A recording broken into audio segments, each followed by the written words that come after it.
Well, hello and good morning, class 11th. I'm going to take up this English session for the first time with you. So I thought that I must take up certain basic things with you so that you may learn them well, and that is how we shall be going ahead with the very basics of grammar. Well, friends, first thing is alphabet. You must have heard it, you must have read about it, but let me tell you that alphabet actually is not written as alphabets. हालांकि आपको junior class की किताबों में मिल जाएगा alphabets लिखा हुआ, लेकिन alphabet का प्लूरल बनता नहीं है। वैसे अल्फाबेट जो है 26 लेटर्स होते हैं। They are 26 letters right from A to Z. बच्चों, हम ए टू जेड को ए टू जी भी कहते हैं, रिमेंबर दिस। तो ए टू जेड जो है 26 लेटर्स होते हैं। स्मॉल लेटर्स जो कि इस तरह से लिखे जाते हैं ए बी सी डी, फिर उसके अलावा कैपिटल लेटर्स जो कि इस तरह से लिखे जाते हैं। You must be quite aware of them. I know that you already know them, but still I am going to remind you all that. फिर तीसरी चीज फ्रेज है। शायद इस टर्म को आप इतना ज्यादा ना पहचानते हो। फ्रेज का मतलब होता है a group of words that are arranged properly so as to give some meaning. क्या मतलब हुआ? दैट आर अरेंज्ड प्रॉपरली, यानी कि एक प्रॉपर तरीके से अरेंज किए हुए होते हैं। जैसे in the corner, the in corner कहेंगे तो वो फ्रेज नहीं बनेगा। व्हेन वी से इन द कॉर्नर, कुछ सेंस तो आ रहा है ना इन द कॉर्नर कहने में। या जैसे ऑन द रूफ, या in the school, outside the school, in the market, in the cinema hall, on the floor, ये चीजें कुछ सेंस तो दे रही है। हालांकि पूरी बात नहीं समझ में आ रही है कि ऑन द फ्लोर क्या चीज है, लेकिन ये तो समझ में आ रहा है कि कुछ सेंस तो आ रहा है। तो a phrase is a group of words, यानी कि एक ग्रुप ऑफ वर्ड्स है wherein the words are arranged in proper order, जहां की शब्द जो है ठीक ऑर्डर में लगाए हों, ठीक सीक्वेंस में लगाए हों, एक तरतीब से लगे हों, एक क्रम अनुसार लगे हों। In the corner, inside the room, on the wall, ये छोटी छोटी जो टुकड़े होते हैं शब्दों के, इन्हें बच्चों फ्रेज कहते हैं। ठीक है। अब यही जब वर्बल फ्रेज हम यूज करते हैं तो वर्बल फ्रेज में उनके मायने ही बदल जाते हैं। जैसे लुक आफ्टर माने देख रेख करना है, लेकिन लुक इनटू द मैटर का मतलब हुआ कि ध्यानपूर्वक देखना किसी मामले को, या लुक ओवर इट का मतलब रिवाइज इट हो जाता है। तो जब ये वर्ब के साथ फ्रेजेस बनती हैं तो उनके अर्थ बदल जाते हैं और उनको ध्यान रखने की जरूरत पड़ती है। इसके बाद आता है सेंटेंस।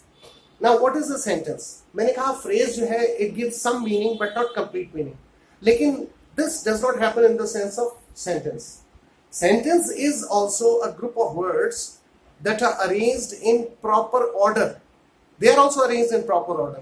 यहाँ भी शब्द जो है proper order में arrange होते हैं, लेकिन they give a complete meaning. जैसे you are listening to me, ये पूरा मीनिंग समझ में आ रहा होगा आपको कि आप मेरी बात सुन रहे हैं। You are listening to me. I'm teaching you. मैं आपको पढ़ा रहा हूँ। ये बात शायद पूरी समझ में आ रही होगी। तो जब सेंटेंस उसे कहते हैं जब words are arranged in a proper order so as to give some meaning, so that the meaning can be understood, ताकि मीनिंग समझ में आ जाए। जैसे the fan is on, the TV is on, या सम पीपल आर टॉकिंग, या they are making a noise in the class. ये सारे सेंटेंसेस हैं बच्चों।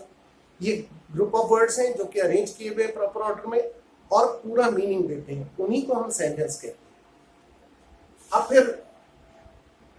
अब क्लॉज क्या होता है? क्लॉज थोड़ा सा इससे अलग होता है, लेकिन बहुत अलग नहीं होता। जब एक ही सेंटेंस, देखिए सेंटेंस कब कंप्लीट होता है, इसके 3 साइन होते हैं सेंटेंस कंप्लीट होने के। एक तो यह है कि full stop at the end of the sentence, या तो फुल स्टॉप लगा हुआ हो at the end of the sentence, और या फिर क्वेश्चन मार्क लगा हो, साइन ऑफ इंटरोगेशन भी जिसे हम कहते हैं, या फिर साइन ऑफ इंटरोगेशन लगा हो, और या फिर इसके अलावा यह है कि या फिर देखिए ये है साइन ऑफ ये साइन ऑफ इंटरोगेशन है, ये फुल स्टॉप है, और ये है साइन ऑफ एक्सक्लेमेशन या एक्सक्लेमेटरी साइन। पहला ये है फुल स्टॉप, ये है क्वेश्चन मार्क या इसे साइन ऑफ इंटरोगेशन भी कहते हैं, और ये है साइन ऑफ एक्सक्लेमेशन या एक्सक्लेमेटरी साइन भी इसे कहते हैं। तो सेंटेंस कब कंप्लीट होता है? जब हम इनमें से कोई आखिर में प्रॉपरली अरेंज वर्ड्स के आखिर में जब हम लगाते हैं तो तब ये सेंटेंस कंप्लीट होता है। उसके अलावा ये है कि उनमें वर्ब भी होना चाहिए, सब्जेक्ट और प्रेडिकेट होना चाहिए। तो जब सब्जेक्ट और प्रेडिकेट किसी सेंटेंस में होता है, कई बार ऐसा होता है सब्जेक्ट लिखा हुआ नहीं होता है लेकिन होता है। जैसे हम कहते हैं सिट डाउन, इसका मतलब यू सिट डाउन। इसका मतलब ये नहीं है कि हम वॉल से कह रहे हैं या फर्नीचर से कह रहे हैं।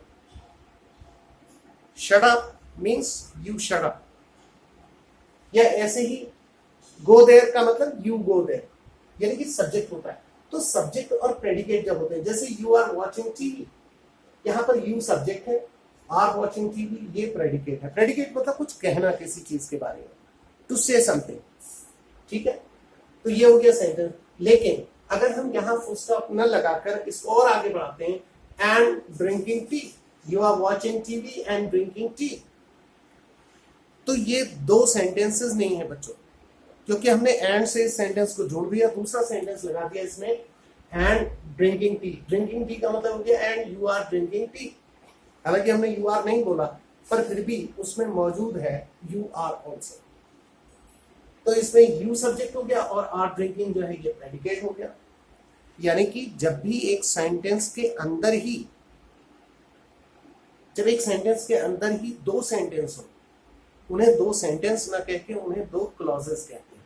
अब सेंटेंस मैंने पहले भी बताया आपको कि words properly arranged so as to give complete meaning. जैसे अगर मैं कहूं कि आई एम टीचिंग यू, एक सेंटेंस हो गया, you are listening to me ये दूसरा सेंटेंस हो गया। लेकिन अगर इन दोनों सेंटेंसेस को मैं एक सेंटेंस में रख दूं, if I put them together, if I club them together, if I join them together, what will be the sentence? कि I am teaching you and you are listening to me. अब जो and से दूसरा sentence भी जुड़ गया, तो ये दो सेंटेंसेस नहीं हुए बच्चों, ये दो क्लॉजेस हो गए। यानी कि एक तरफ आई am teaching you, I subject हो गया, आई एम टीचिंग यू ये प्रेडिकेट हो गया, फिर हमने एंड लगाया। एंड जो होता है कंजंक्शन होता है, पार्ट्स ऑफ स्पीच में देखेंगे आप, कंजंक्शन जो है दो सेंटेंसेस को भी जोड़ता है, या हम कह लें दो क्लॉजेस को भी जोड़ता है, क्योंकि जोड़ के वो क्लॉजेस कहलाते हैं।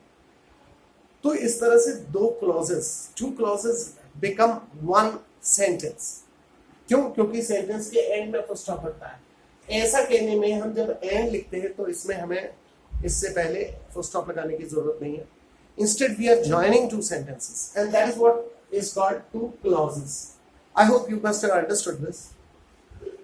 उसके अलावा अगर पार्ट्स ऑफ स्पीच की बात करें, बहुत ब्रीफ में ले लेता हूं इन्हें। देखिए, नाउन होता है नेमिंग वर्ड या नाम, किसी भी चीज का नाम। अब वो पुरानी डेफिनेशन आपने सुनी होगी, noun is the name of a person, place और थिंग। लेकिन प्रॉब्लम तब आती है अगर मैं आपसे पूछूं कि क्या चाइल्डहुड थिंग है, आप कहेंगे नहीं, तो तभी ये डेफिनेशन इनकम्प्लीट लगती है। लेकिन लगती है, होती नहीं। ये कंप्लीट डेफिनेशन है अपने आप में, क्योंकि थिंग के मामले में अगर आप पढ़ेंगे कि noun is the name of a person, place और थिंग, तो थिंग को इतना वाइडली डिस्क्राइब करा गया है कि थिंग का मतलब the thing you can smell, the thing you can listen. यानी कि जैसे सॉन्ग सुनते हैं तो सॉन्ग भी नाउन है, और जो चीज आप स्मेल कर सकते हैं वो भी नाउन है, या जिस चीज का आपने नाम नहीं रखा है पर रख सकते हैं वो भी नाउन है। जो चीज अभी बनी नहीं, अस्तित्व में नहीं आई, लेकिन आप उसके बारे में सोच सकते हैं और उसको एक नाम देना चाहें, तो वो सब नाउन है। तो बच्चों, noun is a naming word या नाउन इज द नेम, इतना कहना काफी है। तो हर चीज, चाहे वो फाइट हो, चाहे थेफ्ट हो, चोरी, वो सब, या इलनेस हो, बीमारी, ये सारी चीजें नाउन की कैटेगरी में आती हैं। अगर आप 5 टाइप्स ऑफ नाउन पढ़ेंगे तो ज्यादा समझ में आ जाएगा। अब आगे प्रोनाउन। नाम की जगह if we use any word that is called pronoun, for example I am saying I am teaching you, मैं अपना नाम लेके नहीं कह रहा हूं कि so and so is teaching you, you are listening to me, मैं you कह रहा हूं, आपका नाम नहीं ले रहा। तो ऐसे I, you, we, they, we, बहुत सारे लोगों के ओर से बोल रहा हूं। तो जब नाम न लेके हम दूसरा शब्द इस्तेमाल करते हैं, वही प्रोनाउन कहलाता है।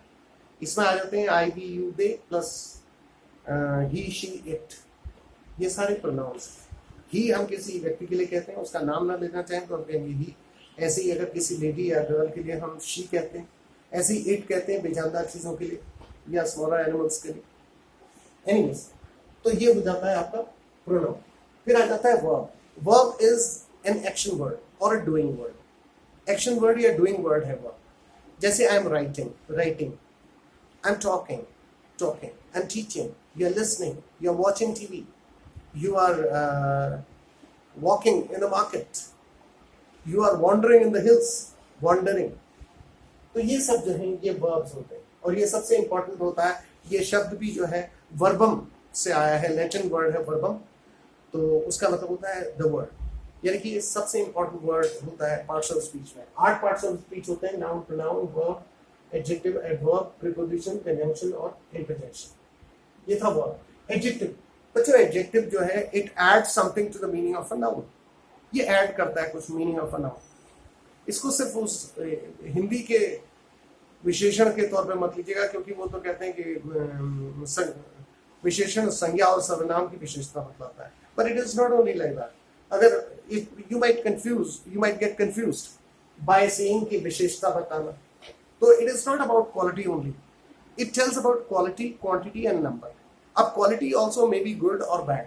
जैसे he is a bad man, bad adjective है। He is a good person, good adjective है। The person is good, good adjective है। तो बच्चों इसमें 3 चीजें नॉर्मली होती हैं, quality, quantity and number. Quantity क्या है? जैसे there is much rice left in the plate, there is so much hard work in getting to the top of the class. तो हम सो मच हार्ड वर्क कह रहे हैं, तो हार्ड वर्क नाउन है, किसी चीज का नाम है, एक्शन का। और सो मच हार्ड वर्क, तो सो मच जो है ये एडजेक्टिव के तौर पर हम यूज कर रहे हैं। ऐसे ही there is much tea left in the cup, much tea. There is no tea left in the cup, यहां पर नो भी जो है एडजेक्टिव बन गया। अब आ जाता है एडवर्ब। एडवर्ब बच्चों 3 काम करता है। ये it adds something to the meaning of a verb, an adjective or another adverb। अब इसको मुझे समझाना पड़ेगा आपको।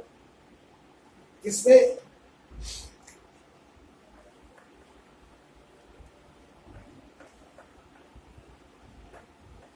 बच्चे ये सब आपकी नोटबुक में आना चाहिए, लिखा हुआ होना चाहिए।